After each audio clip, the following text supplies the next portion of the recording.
Some leaders wear power like a costume. Some leaders turn leadership into theory. And then there are leaders who make you think, oh, this is actually doable.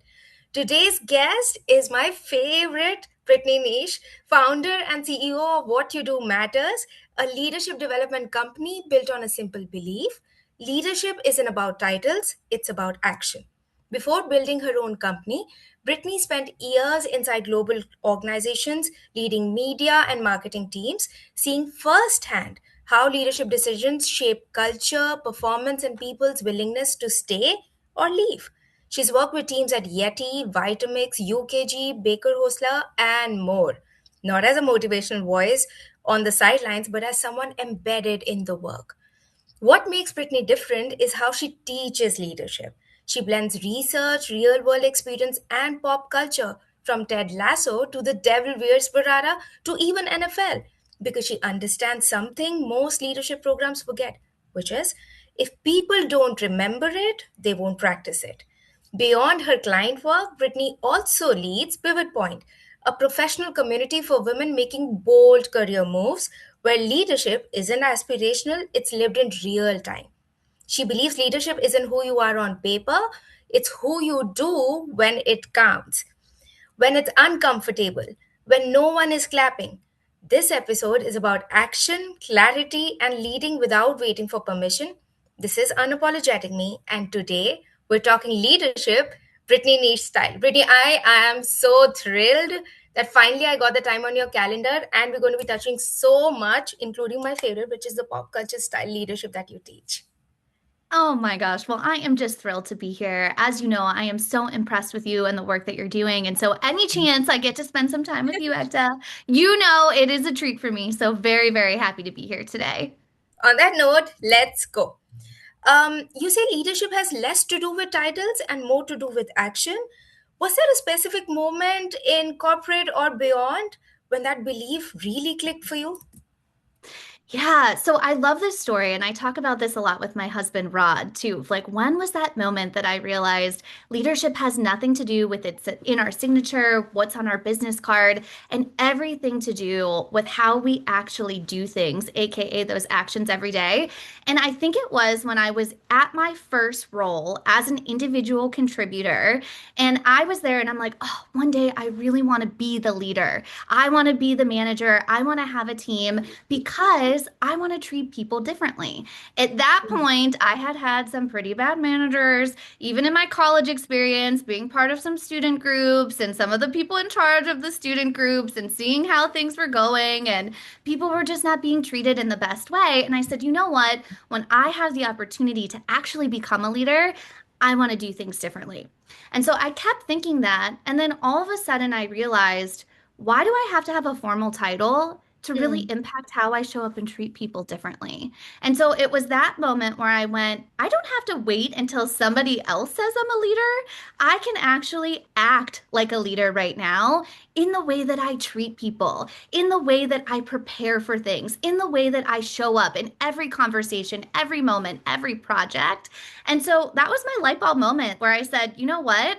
I don't need a formal title to show up, to lead well, to treat people well, and to really embody that leader that I know that I really am. And so that was that light bulb moment. So being an individual contributor, not having the actual title, but really stepping into that feeling through the actions that I was actually taking. And then I carried that with me through the whole thing. And I am loving the energy. I'm actually recalling the corridor at Weatherhead where we met, and your energy rubbed on me. So I can totally relate to how you felt that it's not the title which brings the difference, it's who you are as a person and your theory with people, which reflects, which is so very reflective in Pivot Point community where you're actually creating a community. And I'm so lucky, and I want to share it to my network.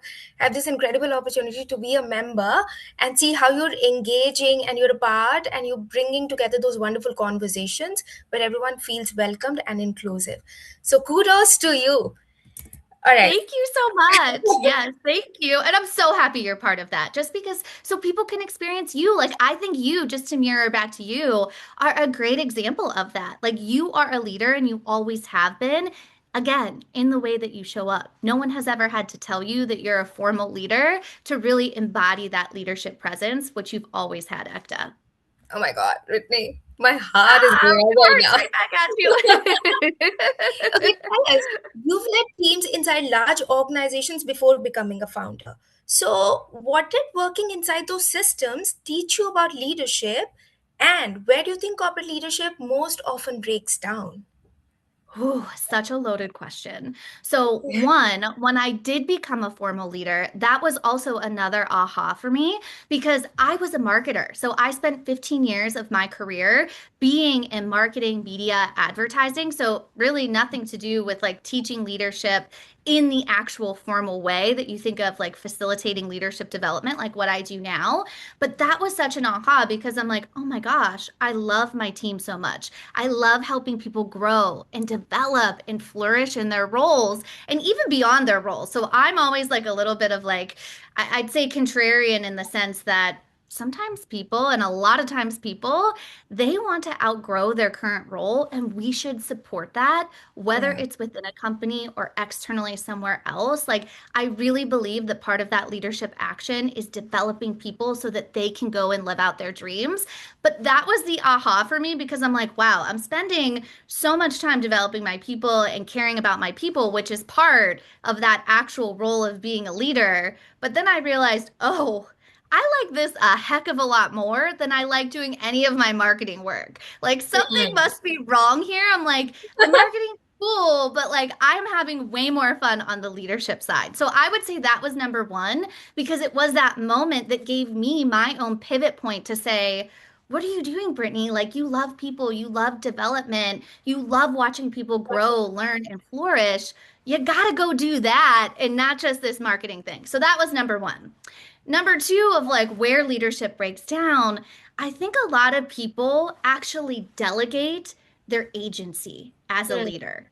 Again, meaning like all the actions. I see so many leaders who get caught up in the red tape of what they can do, what they can't do, what it actually means to be a leader. Really simple things like, oh, I can't just give somebody the day off if they don't put their time in the system, even though it's just for a couple hours because they have to take their kid to a doctor's appointment. Or, oh, I can't do that for that team member.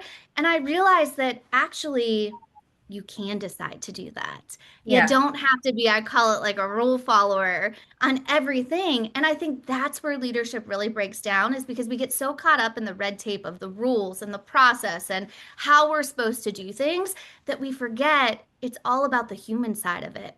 Are we just thinking like a normal human? If someone needs a couple hours off to be with their kids, like, let's be a normal human. Like, they're not going to be focused on their work anyways. Like, let them go do that. If somebody has a passion for a particular area or a project, let's give them the opportunity to get their hands in that and have that experience.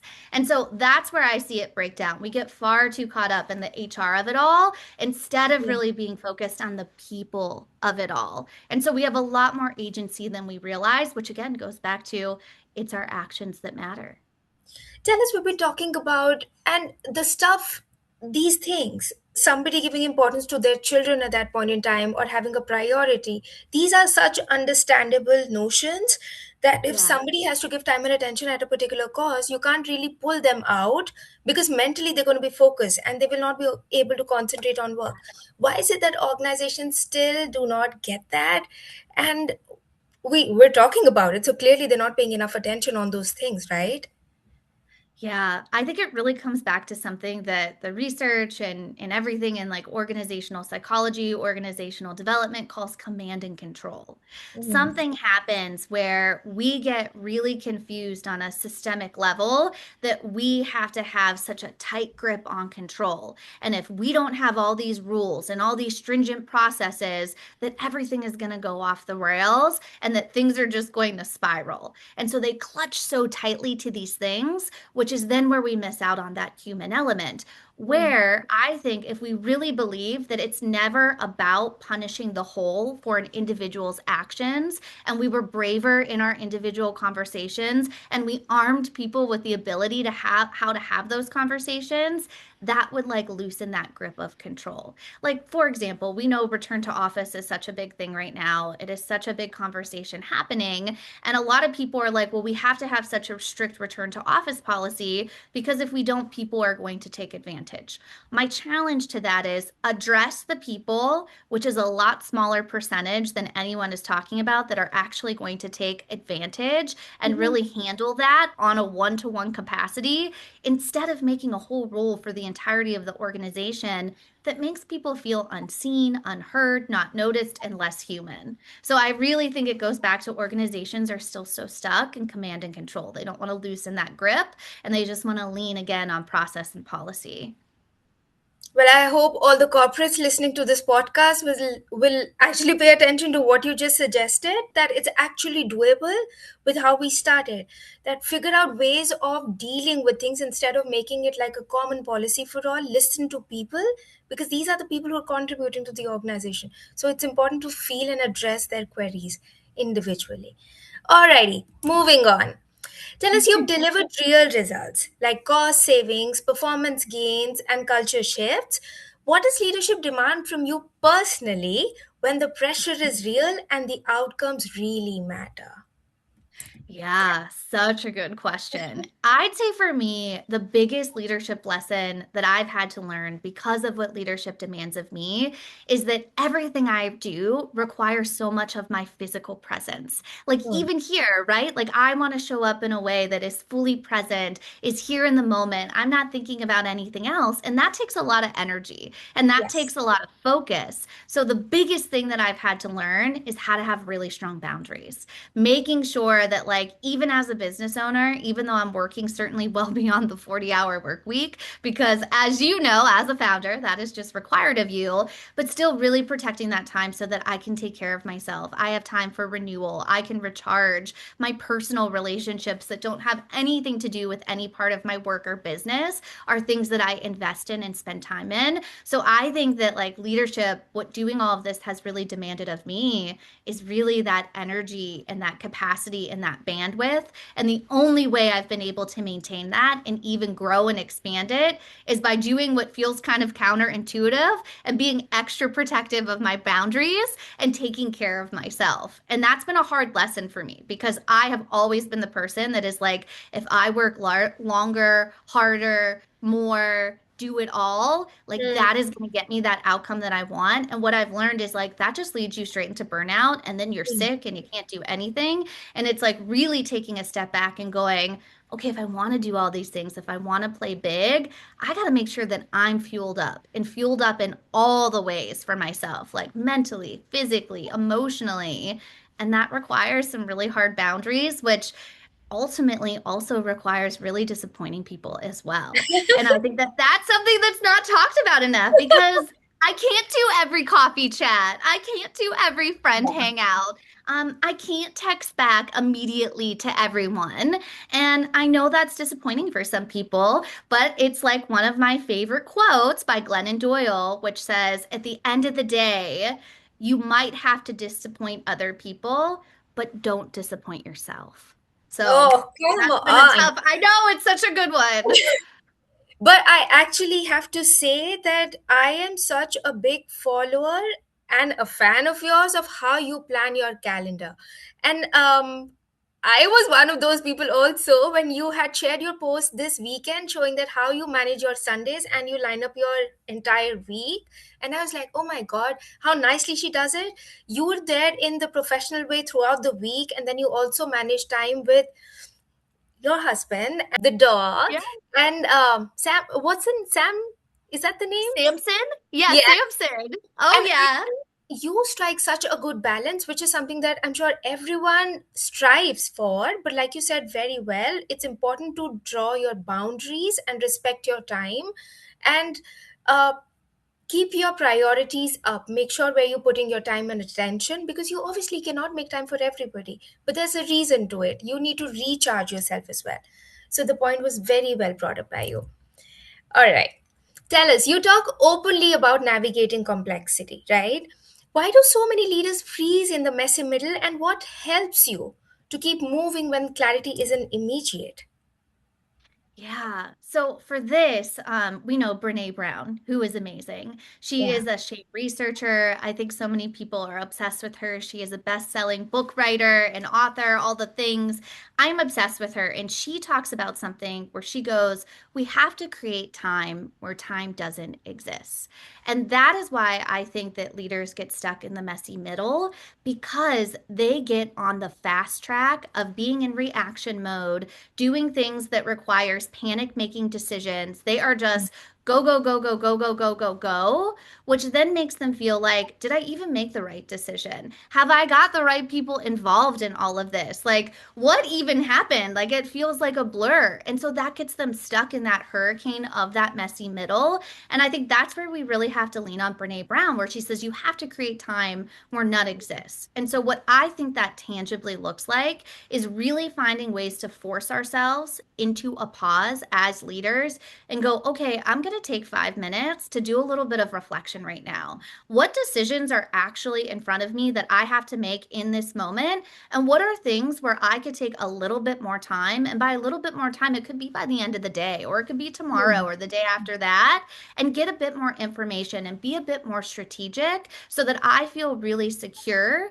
and really strong in that decision that I made. So just being able to take that pause, do a little bit of reflection to make sure that you're moving forward in the right ways and you're not just swirling and swirling and swirling and swirling. Because that is where people get stuck with that complexity. And a lot of times, the things that we think are super complex, like when we are going through reorganizations, when we are asked to do more with less, so we have budget cuts, we have resource constraints, all these different things, the answer is often really, really simple things. What do we need to reprioritize? How do we take some things off the list really strategically? How do we make sure that even in the midst of this reorganization, I might not know all the answers, but I'm communicating what I do know very clearly and very succinctly to the people I work with on my team and my cross functional partners.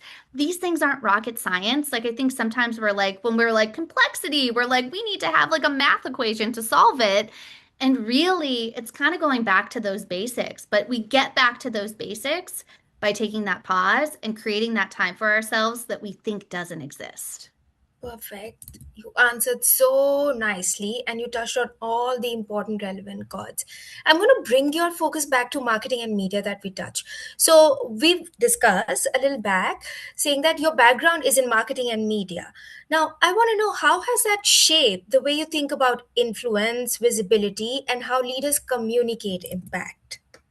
Yeah. Oh my gosh. Well, even though in my marketing career, I realized that I'd loved the people Yeah. more than marketing the media, like actually executing those things, I will always have such a deep appreciation and love for media and marketing because it is an amazing way to communicate messages at scale.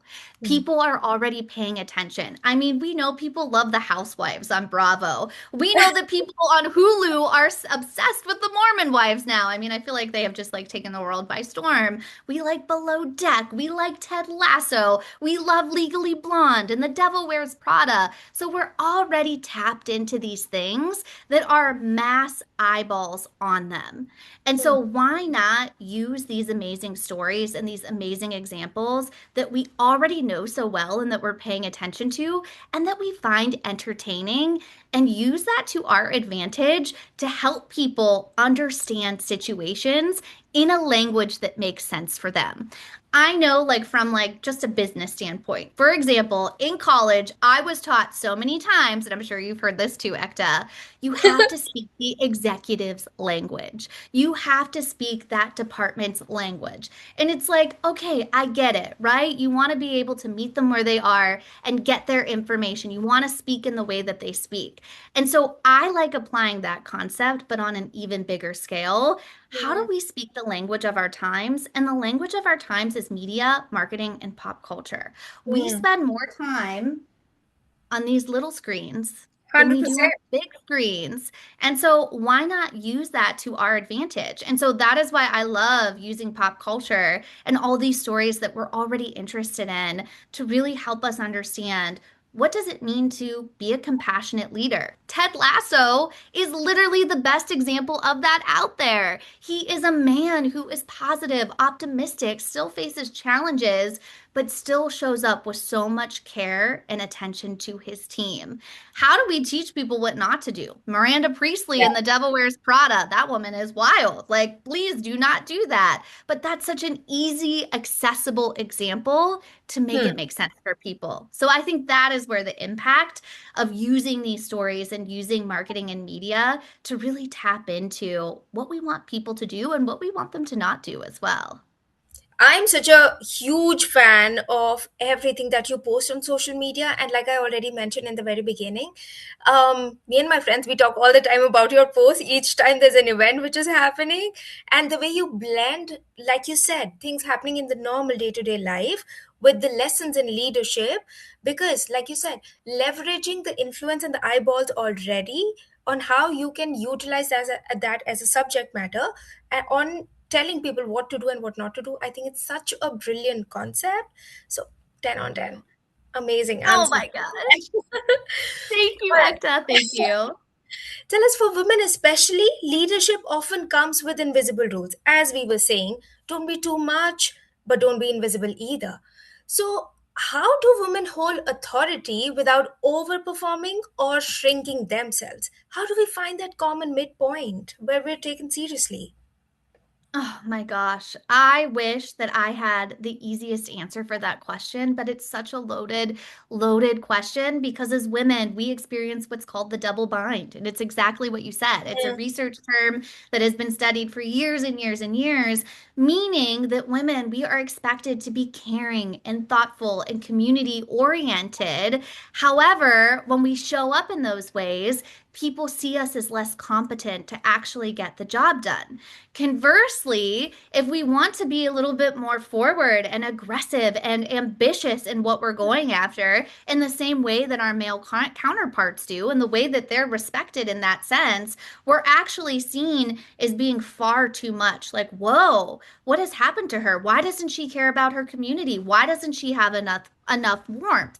So we're constantly on the tightrope or this double bind of how do we showcase warmth while also showcasing our competency to do the job too. And so, what I say to a lot of the women in Pivot Point is that you have to find ways to do it that feels authentic to you. Hmm. So, if you're someone, so like me, I know that on that warmth and competency scale, I definitely could come across as a little bit not as warm. Actually, because I'm so ambitious and I'm like, okay, I want to get down into it. We got to get it done. Like, Ekta, I feel like you're like me. We're like, we got to go and get, and I know that like some people might see that and be like a little bit of a turnoff. So Hmm. I know I have to balance that with a little bit more warmth in those situations too and be really thoughtful. So if I'm meeting someone for the first time, maybe it's a prospective client meeting and I'm really getting into the details to show my competency. I also make sure that in my mind I'm like, am I asking them about how their day is going? Am I asking them about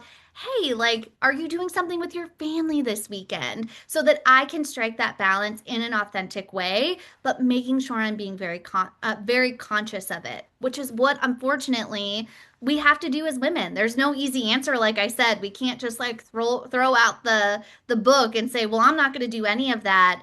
It Yeah. just requires a bit more strategy from us. And so I think it's about thinking, okay, where do I fall on that spectrum? And then how do I amp up one side when I need to, but then also amp up the other side too? And just really thinking that through in our different situations while still feeling at the end of the day that we are being ourselves. The best book to help with this is one of my absolute favorites. It's by Allison Fragel and it's called Likeable Badass. And she talks about all of this in a much more succinct way than I ever could. But I actually go back to a lot of her practices and actually help pull that into Pivot Point as well when I'm talking to women to say, we have to walk the tightrope. We might as well make it fun while we're doing it. So amazing. And because you've touched on Pivot Point, let me bring you to the community. You created Pivot Point for women making bold career moves. What do women who successfully pivot do differently in mindset, behavior, or decision making from those who stay stuck? What do you think, Brittany? Yeah. Where is the difference? Oh, experimentation. Those Okay. who successfully pivot are all about experimentation, meaning they are willing to try on different things like they try on different clothes. They are willing to go and say, you know what? I'm going to talk to this person who has a really interesting career in zoology, and my background is in nonprofit fundraising. Those are two different things, but like I'm really interested in like trying that on and having that conversation because there might be some transferable skills that I have that could relate to that that really piques my curiosity. And so I think it is all about being unafraid to experiment. And experimenting makes it a lot less serious. I think a lot of times when we think about a career pivot, we're like, oh my God, that is going to take years and years and years and it feels heavy. But Mm-hmm. experimenting, that feels fun, right? Like when we think about like a laboratory mindset, we are going into things, we're testing, we're tinkering, we're seeing what works, what doesn't work. And that is really how we're successful in that ultimate outcome, in that pivot, because we've experimented. We've gotten a sense for those things that really interest us. We've been able to unpack what our transferable skills are. We're making connections and relationships that we wouldn't previously have thought to make. And that's really where that magic is.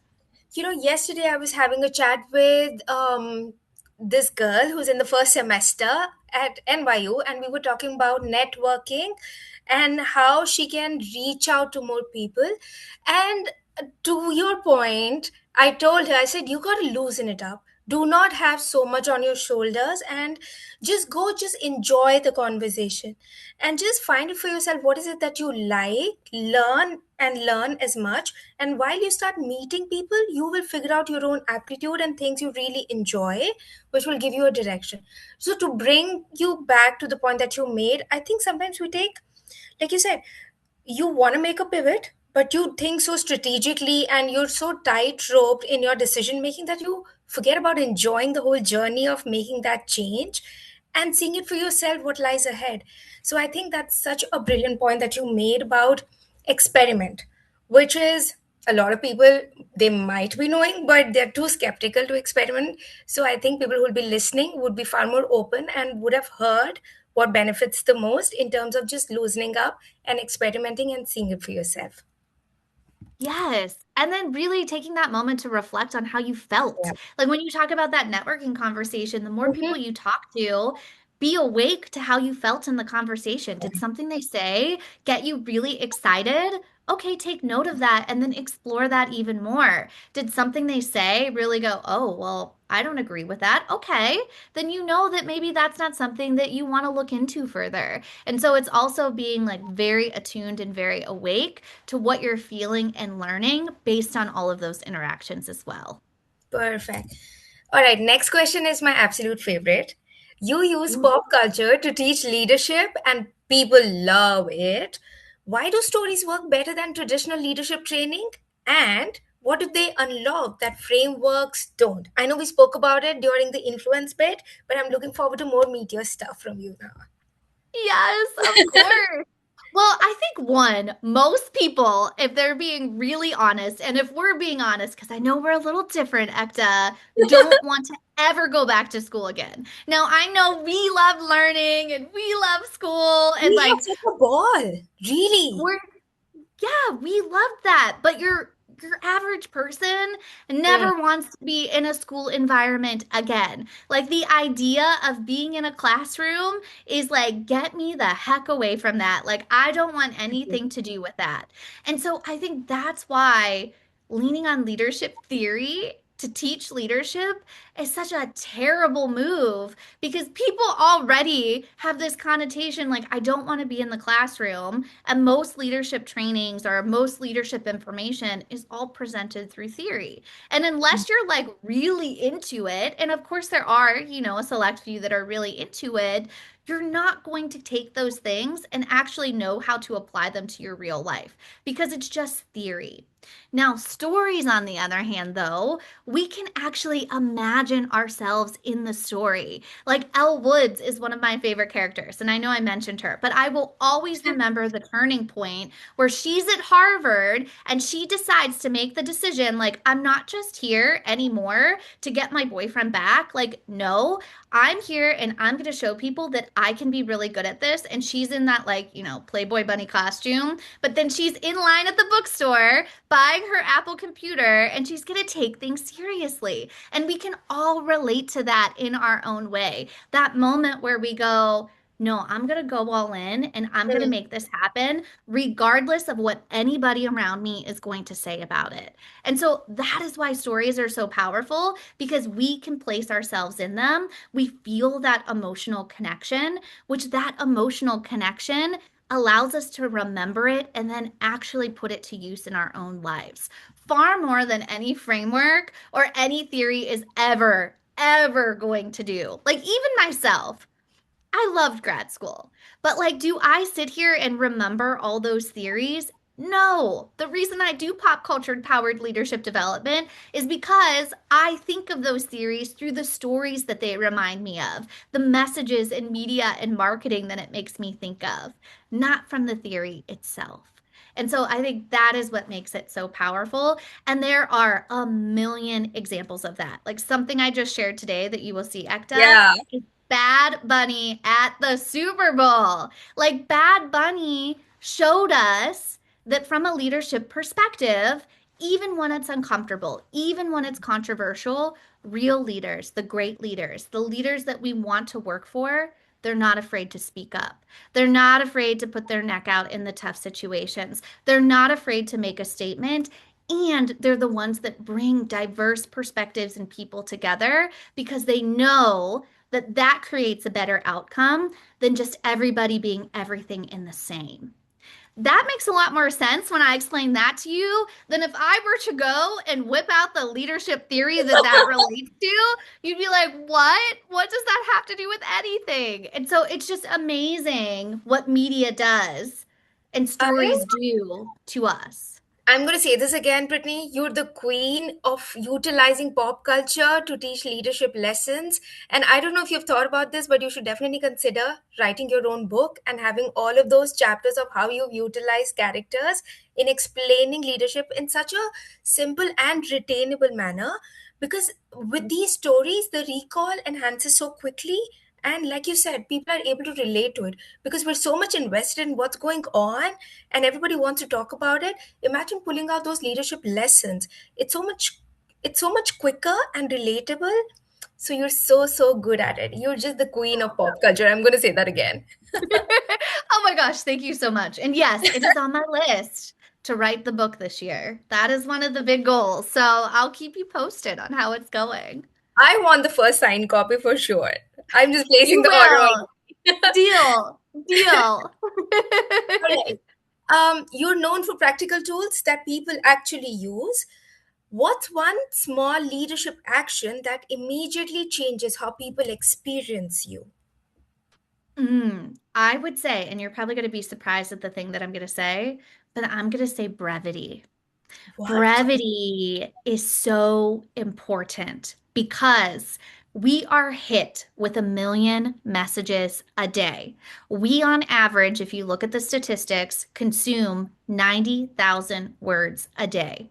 That's in our Slack, in our Teams, in our emails, in our text messages, things that we're reading on the screen. Like it is like at least 90,000 words a day. Do you know what is also 90,000 words a day? I don't know Your to tell. average book. Your average book, your whole book is about 90,000 words. So we are essentially reading a novel a day based on the amount of communication that is being spewed at us. So when I think of one of the quickest things that you could do to grow your leadership presence, it's brevity. Mm. People are seeing so many things, they're being hit with so much. So, if we can be very clear and concise in what we're saying, we are going to break through that noise and we are going to cut through all that mentor chatter and clutter to actually get people to listen to us. And we know when people listen to us, that's how we build influence. That is how we make those connections. So, I would say brevity is one of the best tools in our leadership toolboxes that we can be focused on. Let's go. Brevity it is. All right. If leadership today is broken in subtle ways, Brittany, what are we still rewarding that we should stop calling leadership? Whew, wow, this could be controversial. Let's go. I could. I think charisma. Okay. I think we have to stop awarding only charisma as the people that are considered the leaders. And even, as someone that I would say I have a lot of charisma and I like Yeah. having charisma, and you have a lot of charisma too, Ekta. There are Own it. also you do, yes. And I love charisma, but that can't be the only thing that we reward when it comes to leadership. I know in my experience of leading teams, I had brilliant, brilliant, brilliant people on my team that just were naturally quiet. They were thinkers. They wanted to really be thoughtful and think things through.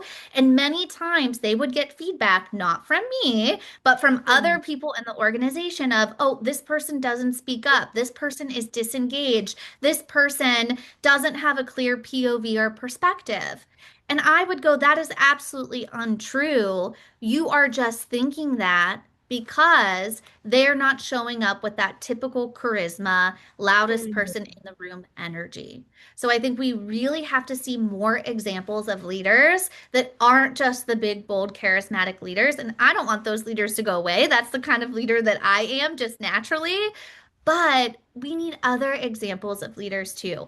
One person that I think of, again, if I was going to use a media example, Mr. Rogers. Mr. Rogers wasn't loud. Mr. Rogers was all about quiet, steadiness, kindness in his own way. And I would love for us to just see more examples of that and to reward more examples of that in our workplaces as well. I'm sure this is going to stir a lot of conversation at a lot of places, but then what's the point of the podcast if it doesn't make that impact?